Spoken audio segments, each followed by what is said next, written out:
and the Governing Council today decided to lower the three key ECB interest rates by 25 basis points. In particular, the decision to lower the deposit facility rate, the rate through which we steer the monetary policy stance, is based on our updated assessment of the inflation outlook, the dynamics of underlying inflation, and the strength of monetary policy transmission. Inflation is currently at around our 2% medium-term target. In the baseline of the new Eurosystem staff projections, headline inflation is set to average 2% in 2025, 1.6% in 2026, and 2% in 2027.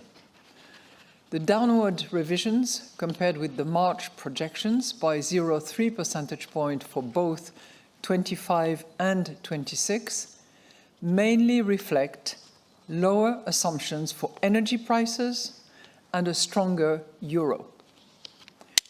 Staff expects inflation, excluding energy and food, to average 2.4% in 25 and 1.9% in both 26 and 27, broadly unchanged since March. Staff see real GDP growth averaging 0.9% in 25, 1.1% in 26, and 1.3% in 27.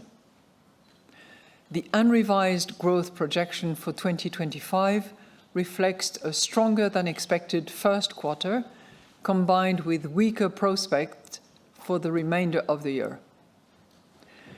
While the uncertainty surrounding trade policies is expected to weigh on business investment and exports, especially in the short term, rising government investment in defense and infrastructure will increasingly support growth over the medium term.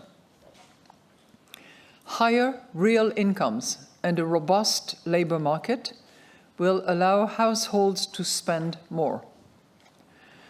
Together with more favorable financing conditions, this should make the economy more resilient to global shocks. In the context of high uncertainty, staff also assessed some of the mechanisms by which different trade policies could affect growth and inflation under some alternative illustrative scenarios. These scenarios will be published with the staff projections on our website. Under this scenario analysis, a further escalation of trade tensions over the coming months would result in growth and inflation being below the baseline projections. By contrast, if trade tensions were resolved with a benign outcome, growth and to a lesser extent inflation would be higher in the baseline projections. Most measures of underlying inflation suggest that inflation will settle at around our 2% medium-term target on a sustained basis. Wage growth is still elevated, but continues to moderate visibly, and profits are partially buffering its impact on inflation. The concerns that increased uncertainty and a volatile market response to the trade tension in April would have a tightening impact on financing conditions have eased. We are determined to ensure that inflation stabilizes sustainably at our 2% medium-term target. Especially in current conditions of exceptional uncertainty, we will follow a data-dependent and meeting-by-meeting approach to determining the appropriate monetary policy stance. Our interest rate decisions will be based on our assessment of the inflation outlook in light of the incoming economic and financial data, the dynamics of underlying inflation, and the strength of monetary policy transmission. We are not pre-committing to a particular rate path. The decisions taken today are set out in a press release that is available on our website. So I will now outline in more details how we see the economy and inflation developing, and will then explain our assessment of financial and monetary conditions. The economy grew by 0.3% in the first quarter of 2025, according to Eurostat's flash estimate. Unemployment at 6.2% in April is at its lowest level since the launch of the euro, and employment grew by 0.3% in the first quarter of the year, according to the flash estimate. In line with the staff projections, survey data point overall to some weaker prospects in the near term. While manufacturing has strengthened, partly because trade has been brought forward in anticipation of higher tariff, the more domestically oriented services sector is slowing. Higher tariffs and a stronger euro are expected to make it harder for firms to export. High uncertainty is expected to weigh on investment, but at the same time, several factors are keeping the economy resilient and should support growth over the medium term. A strong labour market, rising real incomes, robust private sector balance sheets, and easier financing conditions, in part because of our past interest rate cuts, should all help consumers and firms withstand the fallout from a volatile global environment. Recently announced measures to step up defence and infrastructure investment should also bolster growth. In the present geopolitical environment, it is even more urgent for fiscal and structural policies to make the euro area economy more productive, more competitive, and more resilient. The European Commission's Competitiveness Compass provides a concrete roadmap for action, and its proposals, including on simplification, should be swiftly adopted. This includes completing the Savings and Investment Union, following a clear and ambitious timetable. It is also important to rapidly establish the legislative framework to prepare the ground for the potential introduction of a digital euro. Governments should ensure sustainable public finances in line with the EU's economic governance framework, while prioritizing essential growth-enhancing structural reforms and strategic investment. Looking at inflation, annual inflation declined to 1.9% in May, from 2.2% in April, according to Eurostat's flash estimates.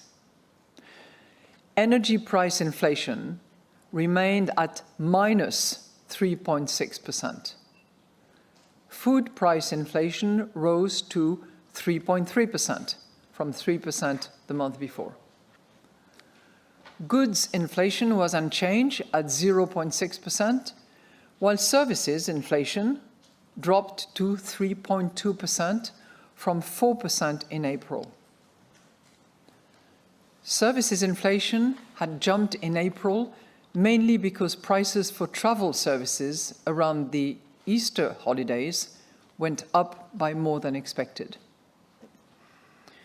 Most indicators of underlying inflation suggest that inflation will stabilize sustainably at our 2% medium-term target. Labour costs are gradually moderating, as indicated by incoming data on negotiated wages and available country data on compensation per employee. The ECB's wage tracker points to a further easing of negotiated wage growth in 2025, while the staff projections see wage growth falling to below 3% in 2026 and 2027.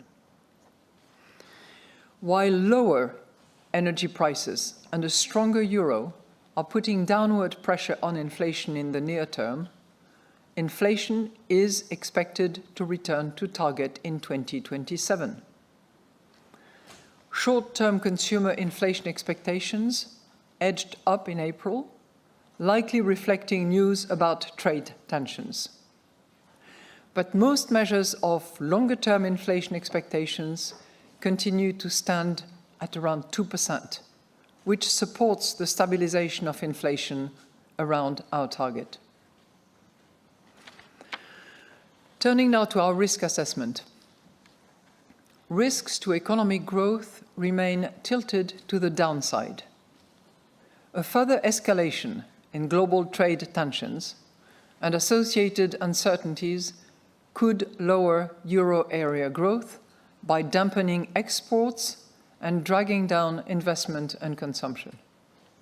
A deterioration in financial market sentiment could lead to tighter financing conditions and greater risk aversion, and make firms and households less willing to invest and consume. Geopolitical tensions, such as Russia's unjustified war against Ukraine and the tragic conflict in the Middle East, remain a major source of uncertainty. By contrast, if trade and geopolitical tensions were resolved swiftly, this could lift sentiment and spur activity. A further increase in defense and infrastructure spending, together with productivity-enhancing reforms, would also add to growth. The outlook for euro area inflation is more uncertain than usual. As a result of the volatile global trade policy environment, falling energy prices and a stronger euro could put further downward pressure on inflation. This could be reinforced if higher tariffs led to lower demand for euro area exports and to countries with overcapacity rerouting their exports to the euro area. Trade tensions could lead to greater volatility and risk aversion in financial markets, which would weigh on domestic demand and would thereby also lower inflation. By contrast, a fragmentation of global supply chains could raise inflation by pushing up import prices and adding to capacity constraints in the domestic economy. A boost in defense and infrastructure spending could also raise inflation over the medium term. Extreme weather events and the unfolding climate crisis more broadly could drive up food prices by more than expected.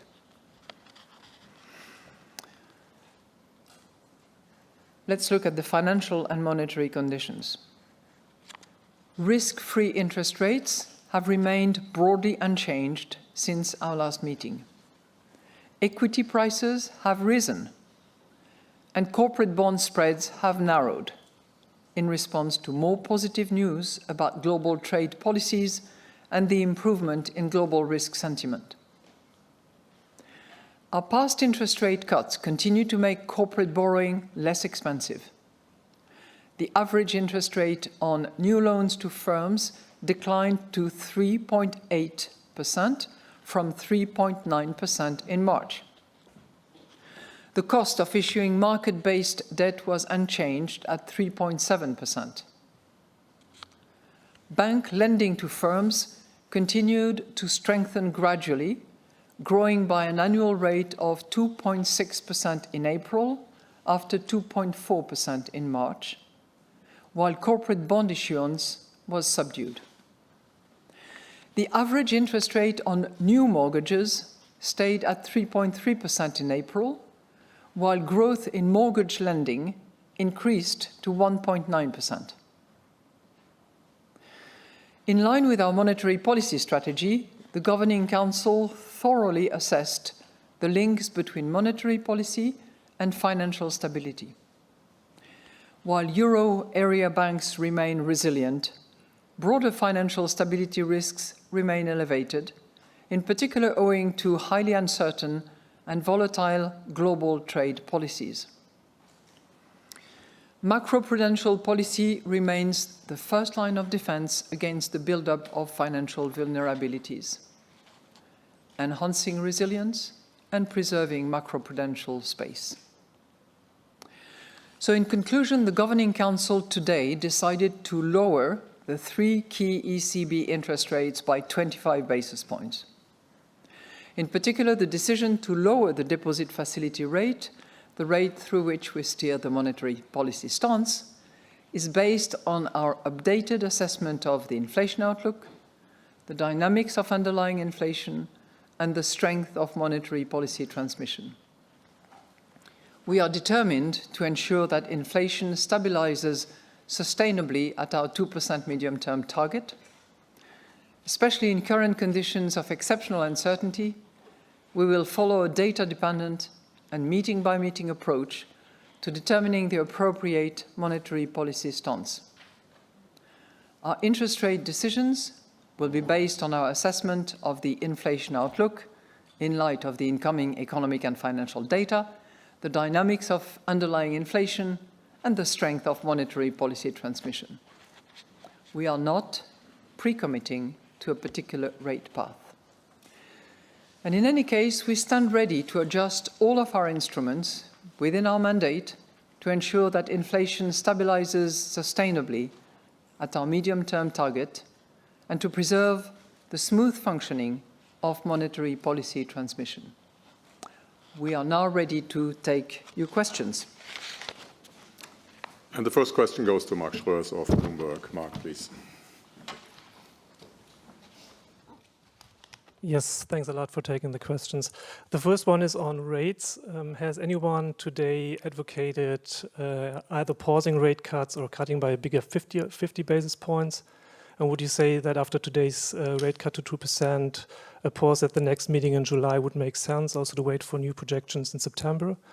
And the other one is not on the future of rates, but on your own future. WEF founder Klaus Schwab had said that you discussed leaving the ECB before the end of your term to lead the World Economic Forum. I know the ECB stated your determination to stay, but without an outright denial of these talks. So have these talks taken place or not, and have you contemplated leaving the ECB early? Thank you. Thank you for your 2 questions, and I'll start with the first one, which is really the order of business and the main topic today. So we cut interest rates by 25 basis points. And with today's cut at the current level of interest rates, we believe that we are in a good position to navigate the uncertain conditions that will be coming up. So we are well positioned to navigate those circumstances. I can also tell you that it was an almost unanimous decision. There was one Governing Council member who did not support the decision, but other than that, it was virtually unanimous. So I would call it either very broad consensus or virtually unanimous support for the decision to cut by 25 basis points. And obviously, we analyzed the situation in the light of the 3 criteria that you know well, because they are repeated several times in the monetary policy statement and have not varied for a number of meetings now. But under those 3 criteria, really the situation points towards inflation settling at our 2% targets. We can come back to the path, but this is what we are seeing, and that is what has predicated the cut that we made today. Now, you asked me about my future, which is far less important than the future of the economy and the future of our monetary policy, rest assured. But I can very firmly tell you that I have always been, and I'm fully determined to deliver on my mission, and I'm determined to complete my term. So I regret to tell you that you're not about to see the back of me. Next question goes to Annette Weisbach of CNBC. Annette, please. Hi, President Lagarde. I have a question. When I read through the communiqué today, I have the feeling that you're quite confident on the economy despite all the uncertainties. So is that a right assessment? And at the same time, you're also quite confident that inflation is under control. So does that bring me to the right conclusion that we're almost done when it comes to rate cutting? And then a question on your thinking about the boost from the fiscal space, because clearly it will take time until we'll see that materializing on the economy and also probably on inflation. So just to also understand, why are you so confident that this is actually supporting the economy also in the shorter term, despite all the uncertainties? Thank you. Well, thank you so much for your question. We have hardly revised our growth numbers. So the only year where we have slightly revised is 2026, and by 0.1%. So we have confirmed our projected growth rate as per our projection of last March at 0.9% for 2025. And that was certainly reinforced by the number we had for Q1. So I mentioned the 0.3 Q1 number, which was, as you know, revised from an initial 0.4. I would not exclude that there be further revision of that number on the upside. Now, this is attributable to multiple factors.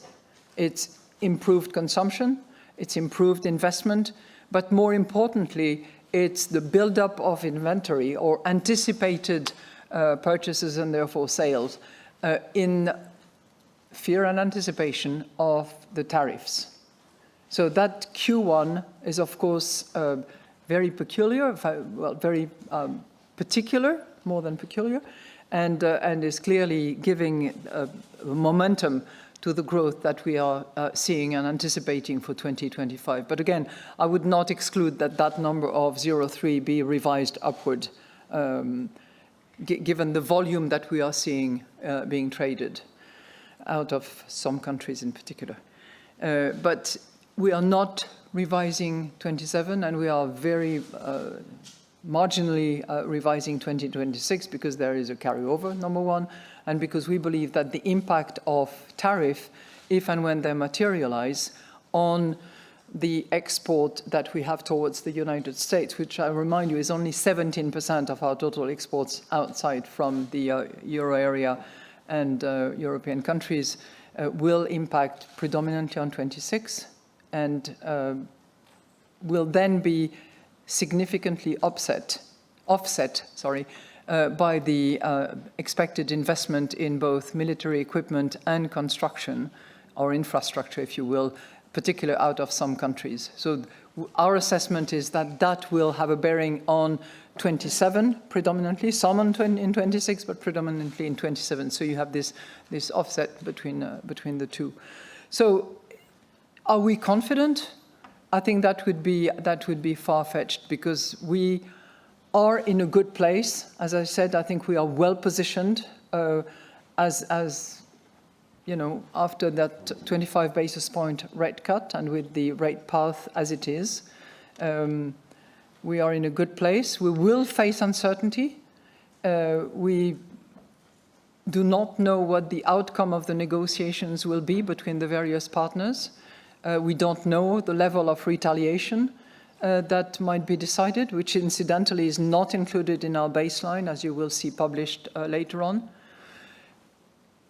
And as a result, we have to be prepared, and we will be assessing meeting by meeting data as they come in. But, you know, as I said again, we are well positioned at the moment, and the path of inflation that we see certainly returns to 2% in 2027.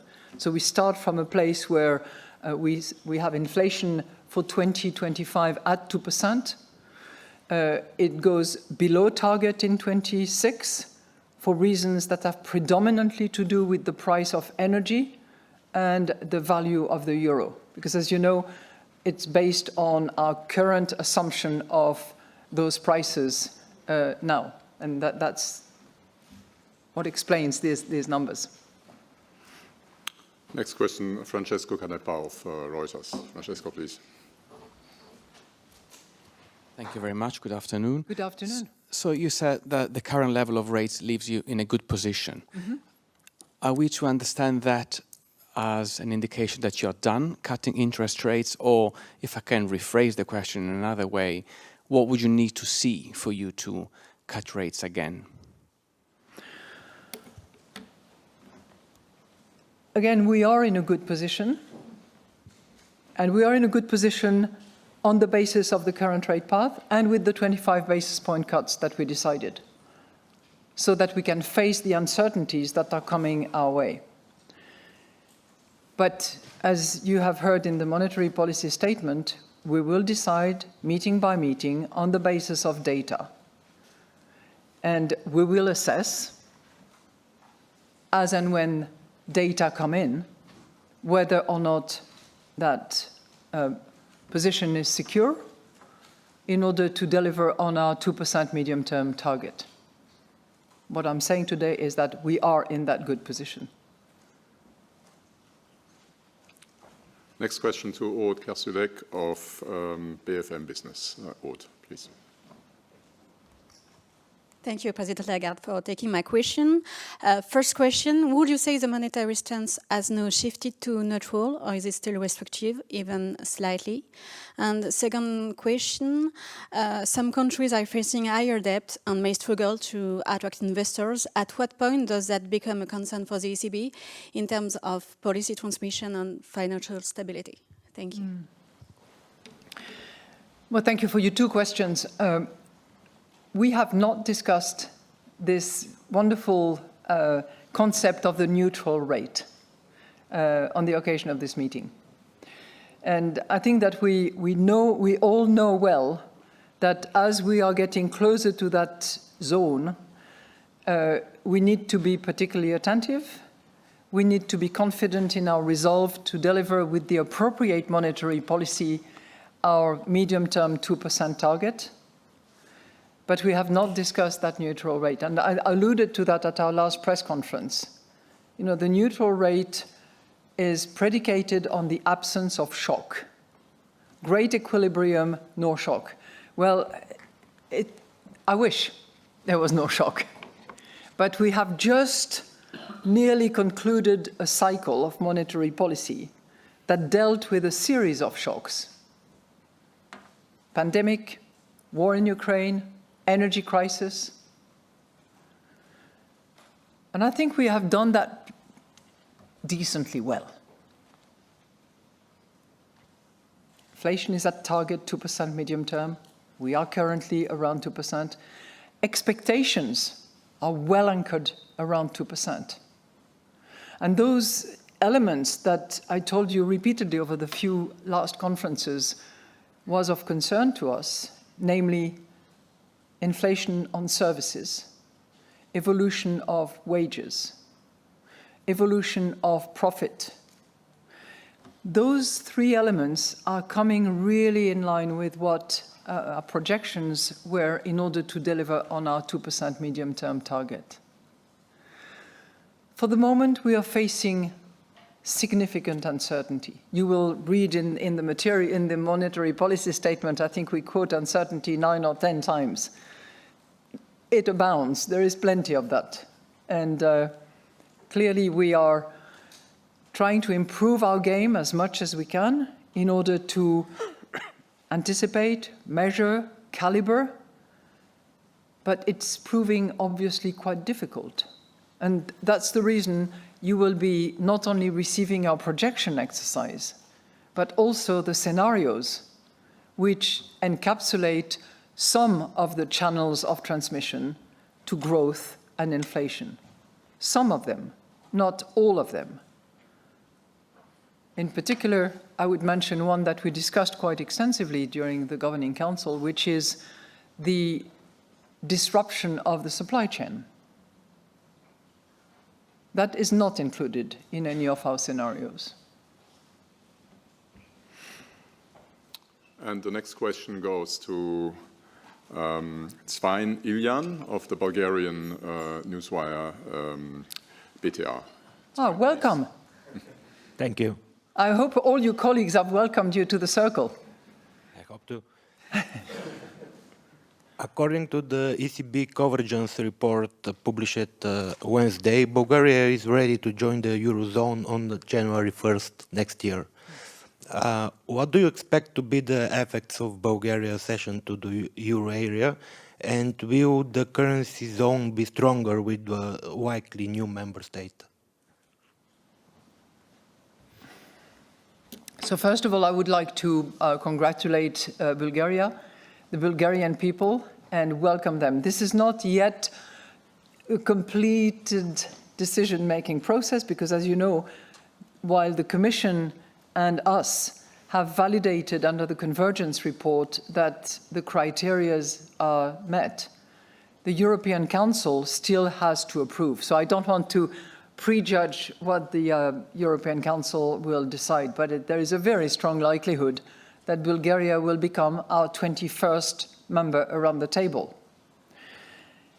And we are delighted that the circle gets larger, and we will be looking forward to the Bulgarian contributions, both in terms of intellectual input, economic analysis, monetary policy determination, and as soon as the decision is final with the European Council, as you probably know, we will welcome for several meetings before January 1st the Bulgarian representative at the table of the Governing Council in order to sort of facilitate and do the onboarding properly, and so that we can also get to know a new colleague. I also hope that the Bulgarian people will value the solidity of the euro area, the solidity of the currency that we have.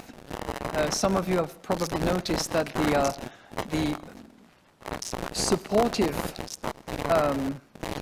judgment of the Europeans has gone up and is now at 83%. So you have 83% of the Europeans, based on the survey that is done on a regular basis, 83% actually value and appreciate the euro as their currency.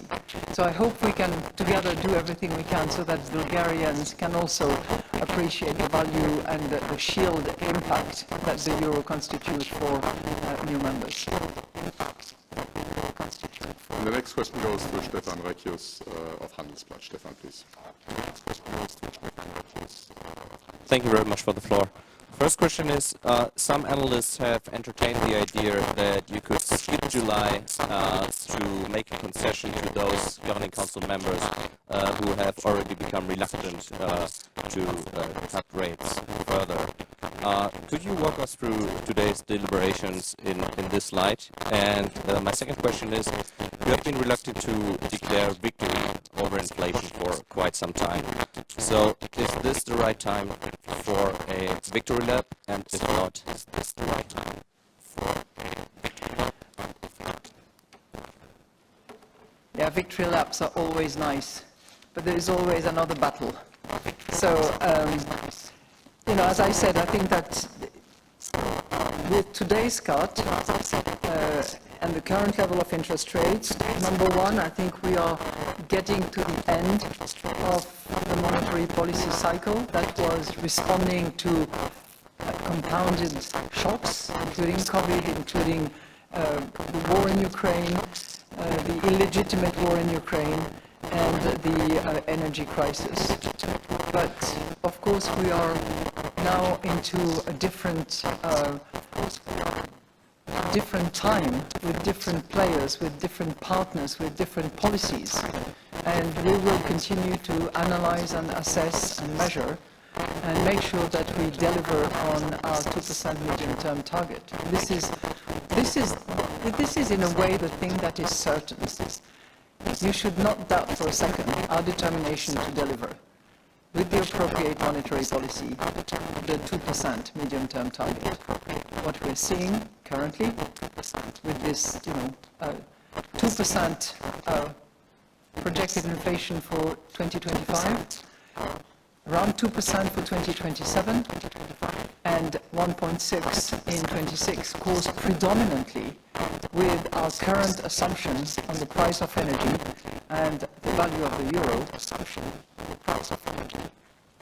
We have a good path to this target, and we'll make sure that we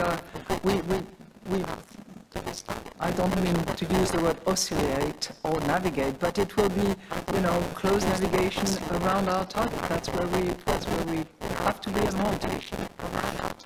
Next question to Olaf Storbeck of the Financial Times. Olaf, please.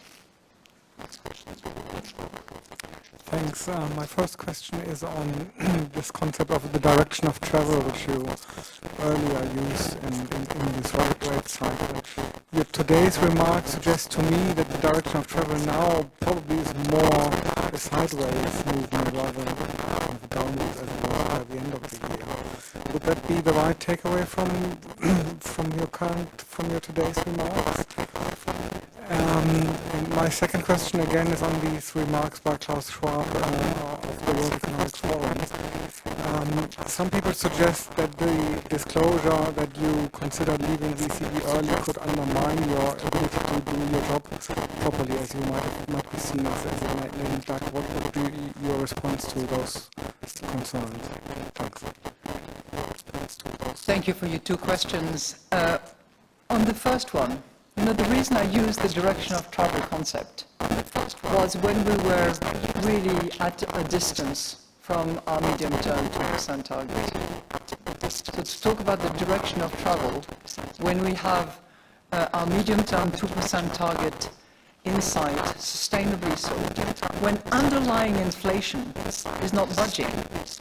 So for those in doubt, headline inflation in 2026 is clearly oil and gas and the value of the euro, which we assess at the time when we cut off the period when we do our, when staff does its assessment. And underlying inflation, core inflation, this is hardly moving, and it's at around our target. So there's no point talking about the direction of travel. There's no point talking about sideways. What I'm saying is that we will be determined to deliver that 2% medium-term target. We will be looking at all data that come in. We will be deciding meeting by meeting, and we will constantly assess and reassess how we are delivering on this 2% medium-term target. As to your second question, I will repeat what I have said. I have always been driven by my mandate, and I'm determined to complete my term. Period. And the next question goes to Isabella Bufacchi of Il Sole 24 Ore. Isabella, please. Thank you for the opportunity. I have two questions. One is on APP and PEP, in the sense that the ECB no longer reinvests the principal payments of these portfolios. Would the Governing Council have to put on hold quantitative tightening if it were to decide for a pause in interest rate cuts? Even if these no longer investments have a very small impact, keeping interest rates unchanged during QT is somehow a restrictive stance, as the ECB is draining liquidity. And my second question is on the role of the euro. The governor of the Bank of Italy, Fabio Panetta, warned in his speech on the 30th of May, in his concluding remarks, that the recent US depreciation raised important questions about the future structure of the international monetary system and the dominant role of the US dollar as both a reserve and a trade invoicing currency. I would be very interested to know your opinion, given your vast and very important special experience in the United States. What do you think is happening now with the dollar, and also what could be the implications for us, for the role of the euro and hopefully also euro-denominated safe assets? Thank you. That's like 4 questions in 2. So on your first question, while I appreciate that some of you would like to hear me talk about pause, hold, or whatever, I just can repeat myself that we are currently well positioned to navigate the uncertainties of the next months.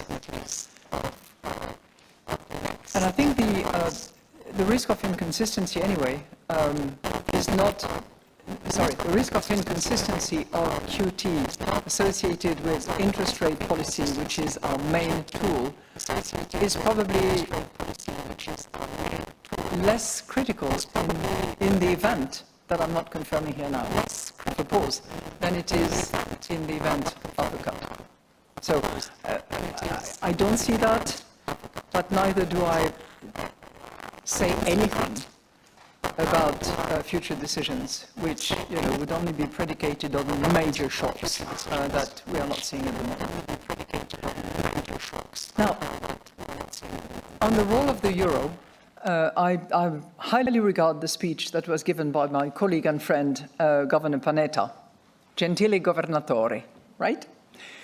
And I happen to be very much on the same page as he is. I gave a speech in Berlin about 10 days ago now at the Hertie School of the Jacques Delors Institute, in which I tried to identify the key pillars that would need to be consolidated and further developed if the euro was to play a critical role as an international reserve currency.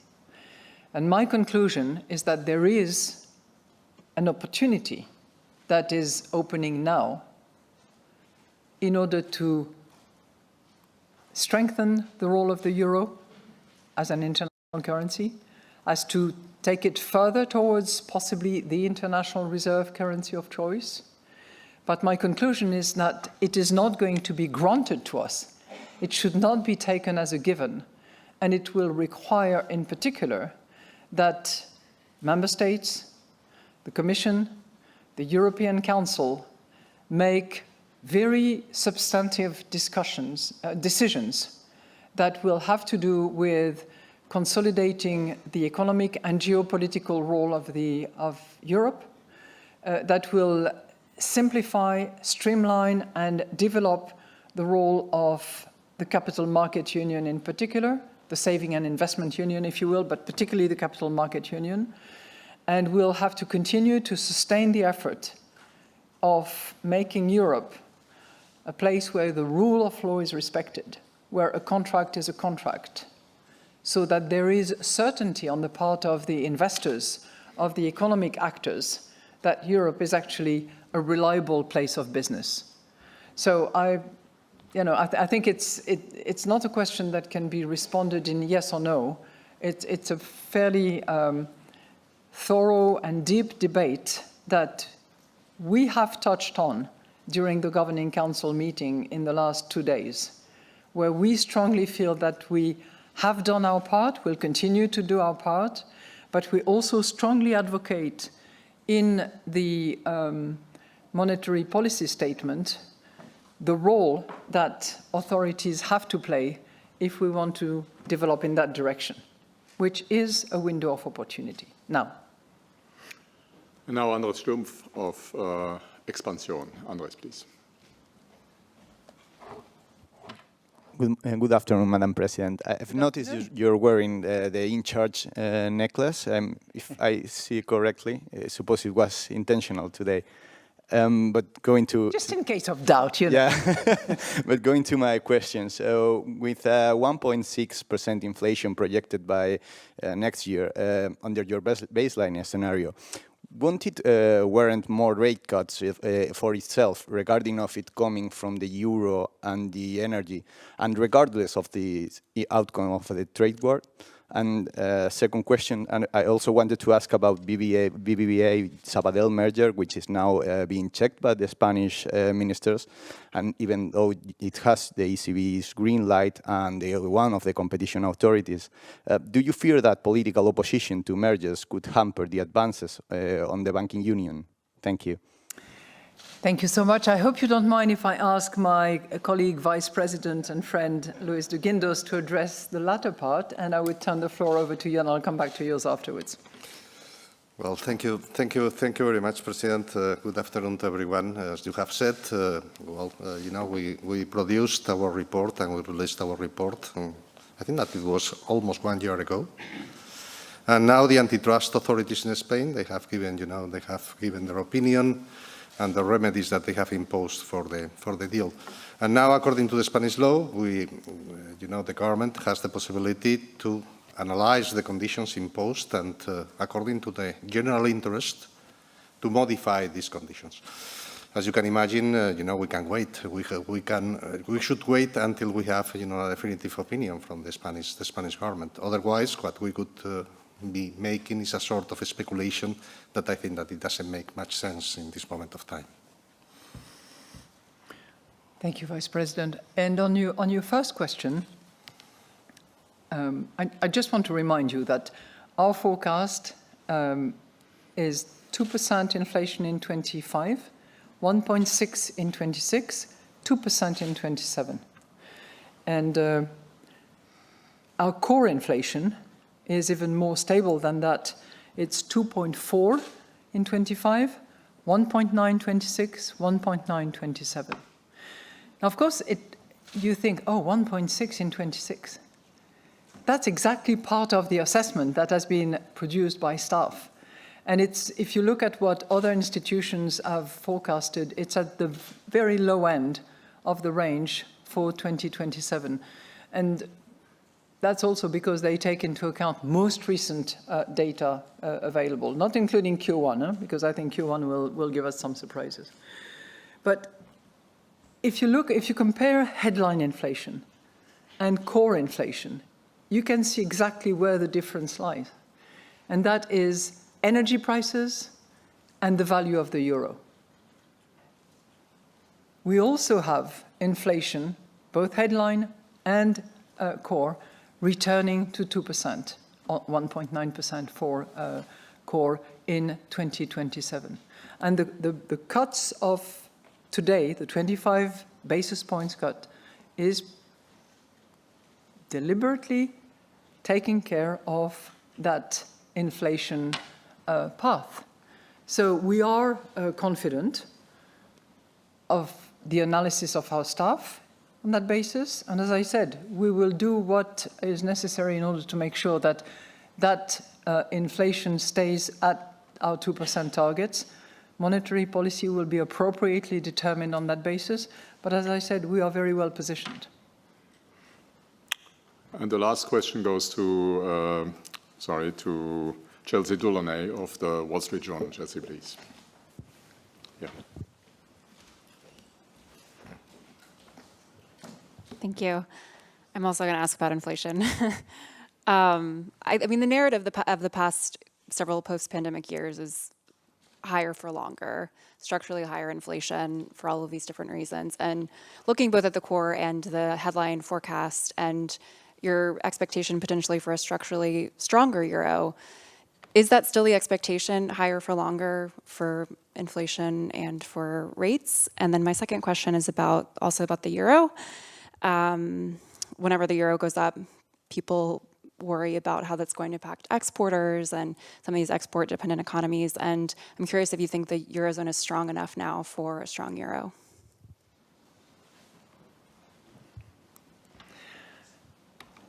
Is the Eurozone strong enough for a strong euro? That's your bottom line question of your second question, right? Well, you know, when I look around and reflect on the work that we have done in the last 6 years, we have a very solid labor market.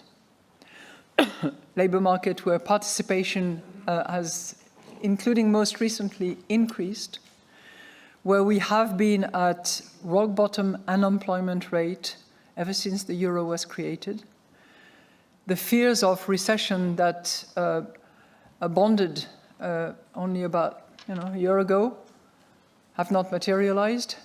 We are forecasting 0.9, 1.1, 1.3, with very limited revision to growth. The output gap closes at the end of our projection horizon. Wages have increased over the course of those years, particularly with a view to catching up with the lost purchasing power that citizens had suffered as a result of inflation.